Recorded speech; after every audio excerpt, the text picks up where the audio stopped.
আজকে আমাদের কলেজের শেষ দিন, তো ট্রেন থেকেই শুরু করলাম। আজকে সব ফ্রেন্ডসরা মিলে গেট টুগেদার করব। দাদা বৌদিতে একটু বিরিয়ানি খাওয়া দাওয়া ওই আর কি। এটা বাস্কেটবল খেলে। তারপর এই দেখো আমি রেডি হয়ে নিয়েছি।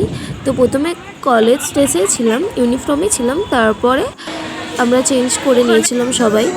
তো চেঞ্জ করে আমরা দেখো সকলে মিলে দাদা বৌদিতে চলে এসেছিলাম।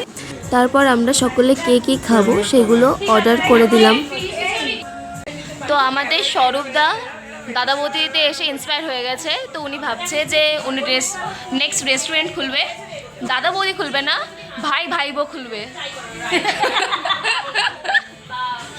তারপর এখানে আড্ডা মারতে মারতে আমাদের বিরিয়ানি চলে এসেছে। তো আমি এখানে মাটন বিরিয়ানি খেয়েছিলাম, আর তার সঙ্গে তো গ্রিন চাটনি এবং স্যালাড তো ছিল।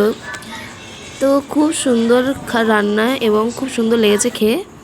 কমপ্লিট হয়েছে আমার পাতে, দেখো দুটো টাওয়ার দাঁড়িয়েছে, আর পার্বতীর পাতে দুটো পাইপ পড়েছে। তারপর তোমরা বলো তোমরা আজকে কী কী খেলে। আর আমার ভিডিওটা যদি ভালো লাগে তোমরা সকলেই আমার সাথে থেকো এবং আমার এই চ্যানেলটাকে সাবস্ক্রাইব করে দিও, লাইক শেয়ার কমেন্ট করতে ভুলো না। আজকের মতো এইটুকুনি, আবার কোনো একদিন অন্য একটা ভিডিওতে দেখা হবে। তো এই ভিডিওটি আমি বেসিক্যালি বানিয়েছি মানে নিজের জন্য। এইটা যে আমার কাছে একটা স্মৃতি হয়ে সারা জীবনই থাকবে। তো আজকের মতো আসি, টাটা।